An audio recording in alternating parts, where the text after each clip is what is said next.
کہ جو میری بہنیں، جو میری مائیں بے نظیر انکم سپورٹس پروگرام کے پیسے وصول کرتی ہیں، جن کو قسطیں ملتی ہیں، میں ان کے لیے ایک بہت بڑی خوشخبری لے کے آیا ہوں کہ سب سے پہلی تو بات یہ ہے کہ یہ جو قسط آ رہی ہے یکم تاریخ کے بعد، پہلی بات کہ یہ قسط اب شاپس پہ نہیں ملے گی، کیمپوں پہ ملے گی۔ سب سے پہلے کہ آپ لوگوں نے اب کسی بھی شاپ پہ دھکا نہیں کھانا، سفر نہیں کرنا، آپ لوگوں نے کیمپ کا انتظار کرنا ہے، اور خاص طور جھنگ والوں نے۔ اور دوسری بات یہ ہے کہ جب آپ اپنی قسط وصول کرتے ہیں تو وصول کرتے وقت پہلی بات کہ آپ لوگوں نے رسید لازمی سال لینی ہے، اور 10,500 روپے قسط ہے، 10,500 پورا کرنا ہے، اور کچھ بیویوں کے ساتھ بچوں کے پیسے بھی آ رہے ہیں، اور وہ بھی آپ لوگوں نے پوری پیمنٹ گن کے پوری کر کے جانا ہے، موقع پہ پوری کرنی ہے، اس کے پوری پیمنٹ کر کے ویڈیو بیان دینا ہے، اور اس کے بعد پھر گھر کی طرف جانا ہے۔ اور ساتھ ساتھ میں یہ بھی آپ کو بتا دوں کہ جن بیویوں کے پیسے نہیں آ رہے، جن کے بند ہیں، اور خاص طور جن کا 938 کا ایرر ہے، وہ بیویاں جو ہیں ان کے بھی پیسے کھل رہے ہیں، خود بخود کھل رہے ہیں۔ کسی بھی ایجنٹ کو کسی بھی قسم کی کوئی رشوت دینے کی ضرورت نہیں ہے، کسی کو پیسے دے کے اکاؤنٹ کھلوانے کی ضرورت نہیں۔ یہ اکاؤنٹ خود بخود بند بھی ہوئے ہیں اور خود بخود کھل جائیں گے، اور حکومت پاکستان نے اعلان کر دیا ہے کہ جو 938 ایرر میں بیویاں ہیں، جن کے اکاؤنٹ بند ہیں، جن کے پیسے بند کر دیے گئے، وہ اب ان کو بھی مل رہے ہیں پیسے، یکم کے بعد مل جائیں گے، اور ساتھ بچوں کی پیمنٹ بھی آ جائے گی۔ تو ناظرین، میں اپنی آج خاص طور یہ میرا پیغام جو ہے اپنے بھائیوں کے لیے، اپنی بچیوں کے لیے، بہنوں کے لیے جن کو پیسے ملتے ہیں، یہ پیغام میرا آج خاص طور ان لوگوں کے لیے ہے کہ جب آپ لوگ کیمپ پہ جاتے ہیں، کسی بھی، چاہے جھنگ کے اندر کیمپ پہ، چاہے پاکستان کے کسی بھی سٹی کے اندر جہاں بھی کوئی کیمپ لگتا ہے، اور جہاں سے بھی کوئی بیوی پیسے وصول کرنے جاتی ہے، تو پہلی بات ہے کہ آپ لوگوں نے کسی بھی ایجنٹ کو استعمال نہیں کرنا، کسی ایجنٹ کے آڑ لے کر پیسے نہیں نکلوانے۔ آپ جب آپ گھر سے نکلتی ہیں نا میری بہنیں، تو جب آپ کیمپ پہنچتے ہیں تو پھر رش کو دیکھ کر گھبرایا نہ کریں۔ مجھے پتہ ہے کہ آپ لوگ رش کو دیکھ کے رشوت دیتے ہیں لوگوں کو، آپ رش کو دیکھ کے گھبرایا نہ کریں۔ اگر رش ہے نا زیادہ، اگر آپ سمجھتے ہیں کہ ہمارا نمبر تھوڑا لیٹ ہے، جلدی نہیں ملیں گے، تو آپ گھر چلے جائیں، گھر چلے گئی کریں۔ دوسرے دن، تیسرے دن، چوتھے دن آ گئے، روزانہ چکر لگانے کی ضرورت نہیں ہے، 2-4 دن ٹھہر کے آ جائیں۔ اور اگر رش زیادہ ہے تو اگر آپ گھر بھی نہیں جانا چاہتی اور رش بھی زیادہ لگا ہوا ہے، تو میری بہنوں اپنی باری کا انتظار کیا کریں۔ آپ لوگوں کو پتہ نہیں کہ جب کبھی بھی نا، اکثر آپ کسی تھانے میں جائیں نا، جن تھانوں میں آپ لوگ پھر جا کے لوگوں کو شکایتیں درج کرواتی ہیں، جب بھی آپ کسی تھانے کا رخ کرتی ہیں نا، تو سب سے پہلے نا تھانے میں انٹر ہوتے ہی ایک بورڈ لگا ہوتا ہے تھانے کے اوپر، بلڈنگ کے اوپر، رشوت لینے والا بھی جہنمی، رشوت دینے والا بھی جہنمی۔ تو آپ کیوں ایجنٹ کو بھی جہنمی بناتے ہیں اور خود بھی بنتے ہیں؟ اور دوسرے نمبر پہ بات یہ ہے کہ جن بیویوں کو 937 کا ایرر ہے، وہ انتظار کریں، ان کے پیسے کھل جائیں گے، لیکن ٹائم لگے گا۔ اور جنہوں نے خاص طور اندراج کروائے ہیں اور ابھی تک 937 کا ایرر سے، اچھا پھر مزے کی بات ہے کہ جب آپ اندراج کرواتے ہیں، اندراج کے بعد 15-20 دن یا مہینہ یا 2 مہینے ٹھہر کے جاتی ہیں، تو اکثر ڈیوائس والے آپ کو پھر کے 937 کا ایرر آئے نا، تو وہ پتہ کیا کہتے ہیں کہ آپ کا اندراج نہیں ہویا ہوا ہے، حتیٰ کہ ہویا ہوا ہوتا ہے۔ یہ بالکل غلط بات ہے کہ اندراج نہیں ہویا ہوا۔ 937 کا ایرر جو ہے نا، اس کا مقصد یہ ہے کہ آپ ایک نادرہ ڈیٹا کے مطابق آپ بے نظیر ہیڈ آفس تک آپ کی رسائی جو ہے وہ مکمل نہیں ہوئی، آپ جانچ پڑتال میں ہیں۔ جب تک آپ جانچ پڑتال میں ہیں، آپ کا 937 آنا ہے۔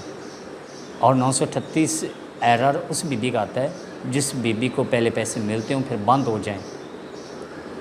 اور اکثر یہ بھی میں آپ کو بتا دوں کہ خاص طور خیال رکھنا ہے، جب آپ بے نظیر دفتر جاتے ہیں اندراج کروانے کے لیے، بجلی بل کی رسید، موبائل نمبر، اور بچے کو بے فارم کی نقل، اور آئی ڈی کارڈ کی کاپی اپنی، یہ ساتھ لے کے جانا ہے۔ اور اگلی بات یہ بھی ہے، جب آپ اندراج کروانے جاتی ہیں، بڑی مزے کی بات میں آپ کو بتا رہا ہوں، اور یہ بات کوئی بھی نہیں بتائے گا جو میں بتا رہا ہوں۔ جب آپ بے نظیر دفتر جاتی ہیں تو وہاں پہ जो इंदराज करने वाले लोग बैठे होते हैं ना, अगर वो आपसे पूछते हैं कि आपका पक्का मकान है तो कहना नहीं। अगर वो पूछते हैं फ्रिज है, टीवी है, मोबाइल है, टच है, बाइक है, मोटरसाइकिल, तो कहना नहीं। अगर वो पूछते हैं कि आपका बेटा कोई जॉब करता है, नहीं, ये भी कहना है कि नहीं। ये नहीं कहना कि मेरा तो बेटा फिर अफसर है। अगर वो कहते हैं ना कि आपका शोहर जो है वो जॉब करता है, कोई कहना नहीं फेरी लगाता है, मेरा मजदूरी करता है। मतलब है कि आपने वहाँ पे बिल्कुल भी गरीब मस्कीन यतीम बन के अपनी इंफॉर्मेशन देनी है। ये कभी भी नहीं कहना मेरा तो पक्का मकान है, मुझे मेरा तो घर वाला ठीक ठाक कमाइंदा है, मुझे मेरे तो पुत्र भी कमाइंदे, मुझे मैं अल्लाह का शुक्र है, मैनू केड़ी लोड़ है। और बेशक अगर तेरे तो इतना अल्लाह का करम है तो मेरी बहन, मेरी माँ, आप फिर बेनज़ीर दफ्तर जाती क्यों हैं?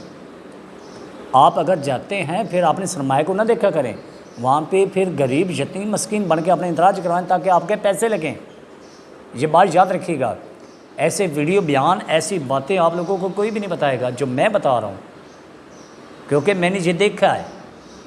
जब आप कहेंगे ना कि मेरा तो पक्का मकान है, मेरा तो घर वाला ठीक ठाक कमांदा है, मेरे तो पुत्र कमांदे, जिमें जिमें तुसा लिखावना है उंज उन्हें डिटा बना के सेंड कर देना है। वो की हो जाना है सरमाएदार, तो सरमाएदारों को फिर मुश्किल मिलना है। हत्ता कि गवर्नमेंट की ये बिल्कुल पॉलिसी है कि गरीबों को, अब जो बेनज़ीर दफ्तर जो समझदार लोग हैं जी इन चीज़ों को समझते हैं, वो जब अपनी बीवियों को ले जाते हैं ना, सिफारिश काम करवाते हैं, वो पता कि फिर डाटा बनाते हैं। पक्का मकान नहीं लिखना, फ्रिज नहीं लिखनी, टीवी नहीं लिखना, मोबाइल नंबर नहीं, टच मोबाइल नहीं लिखना, और मोटरसाइकिल नहीं लिखना, आमदनी नहीं लिखनी, गरीब मस्कीन बन के लिखना। ऐसा मतलब कि उनके पैसे लग जाते हैं। मैंने बड़े बड़े ज़मींदारों की बीवियां देखी हैं जो पैसे ले रही हैं, वो उन्हें किस तरह मिल रहे हैं, क्यों मिल रहे हैं? कि उन्होंने अपने डाटे बड़े कमज़ोर बन के लिखवाए हैं। तो मेरी बहनें, मुझे पता है कि मोस्ट एक लोगों तक ये चीज़ें नहीं जा रही, तो मोस्ट एक लोग जो हैं उनके ये मैं नोटिस में देना चाहता हूँ कि मेरी बहनें, आप जब जाती हैं ना तो सवालात होते हैं बेनज़ीर दफ्तरों के, जो अंदर इंदराज करने वाले लोग बैठे होते हैं, वो सवाल करते हैं, नौकरियों के सवाल करते हैं, पक्के मकान के करते हैं, मोबाइल के करते हैं, बड़ी बड़ी चीज़ें पूछते हैं। तो हर चीज़ से मुकर जाना है कि भाई मेरे पास कुछ भी नहीं है, मैं गरीब हूँ, मेरे छोटे छोटे बच्चे हैं, मेरा शोहर जो है वो बीमार है, इस तरह की बातें की करें। फिर मैं देखता हूँ क्यों नहीं पैसे लगते। और दूसरी बात यह है कि जब आप बेनज़ीर दफ्तर जाते हैं तो अक्सर गेटों पे ना एजेंट बैर फेरे होते हैं। अब देखें कि मैं ये नहीं कहूँगा कि करप्शन से पाक इदारे हैं, सारे करते हैं, सब करते हैं, लेकिन एक बात याद रखिएगा कि बैर जो एजेंट फेरे होते हैं, ख़ास तौर उन लोगों से बचना है। रश को देख के नहीं घबराना कि बड़ी लाइन लगी हुई है, मेरा तो पता नहीं फिर शाम को नंबर आसी या कल आसी, कुछ भी नहीं होता।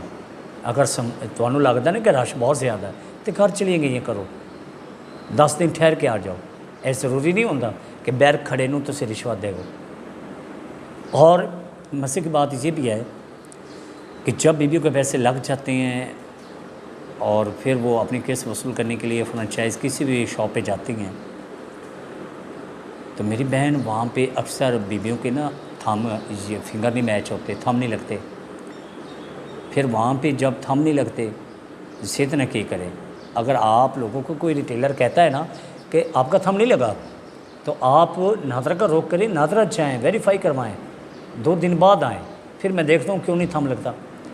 जब आप लोग कहते हैं ना कि नहीं हमने तो लेके जाना, हम तो बड़ा सफ़र करके हैं, हम तो गरीब हैं, हमने तो बिल अदा करना है, हमने तो दुकान का जो है कर्ज़ा वो दुकान वाले को कर्ज़ा देना है, हमने आटा लेना है, लकड़ी लेनी है, गैस भरवानी है, ये करना वो कर, फीस भी देनी बच्चों की। मेरी बात सुनो, आप लोग लालची लोग हैं। मानता हूँ गुर्बत है, महंगाई है, आप लोगों ने बड़ी बड़ी उम्मीदें लगाई होती हैं किस्तों पे। ये भी साथ सोचा और देखा करें कि जब कोई रिटेलर आपको कहता है कि थंब नहीं लग रहा, 920 का, 919 का या 362 का एरर आ रहा है, तो इसका मतलब ये होता है कि आप वेरीफाई करवाएं नादरा से। अगर आप ज़िद करेंगे, बार बार मजबूर करेंगे, वो बार बार लगवाएगा, तो आखिरकार नतीजा क्या निकलेगा? अकाउंट ब्लॉक हो जाएगा, फिर आपको सारा पूरा धक्का खाना पड़ेगा। तो इसलिए आप ज़िद करने के बजाय नादरा दफ्तर का रुख क्या करें। हाँ नादरा दफ्तर जाएं, वेरीफाई करवाएं, 2 दिन बाद आएँ। अगर फिर भी नहीं सम लगता, फिर 10, 15, 20 दिन ठहर जाएँ, फिर थोड़ा रश कम होने दें। फिर जो रिटेलर होते हैं ना, फिर वो तसल्ली से बैठ के काम करते हैं। जब रश होता है ना, तो रश में आई चलाई होती है। 2 थम लगवाए, लग गए, ठीक है, नहीं लगे बीबी घर चली जा। तो मेरी बहनें यकीन करें, मैं बड़ी दावत से कह रहा हूँ, ये जो बातें मैं बता रहा हूँ ना, ये कोई भी नहीं बताएगा, कोई भी नहीं समझाएगा। यहाँ सब लुटेरे, यहाँ सब चेले। वो जो कहते हैं ना कि औरत की जो अकल होती है ना, जो अक्सर पंजाबी दी कहावत बनी हुई कि समानिया की जी अकल होंगी है ना, एक खोरी विच होंदी है। खोरी समझते ना, पैर की खोरी। वो किस तू कि एक गल नहीं समझदियाँ, ये सिद्ध कर जांदियां, तो जदों सिद्ध करदियां फिर इन्हां दा ही नुकसान होंदा है।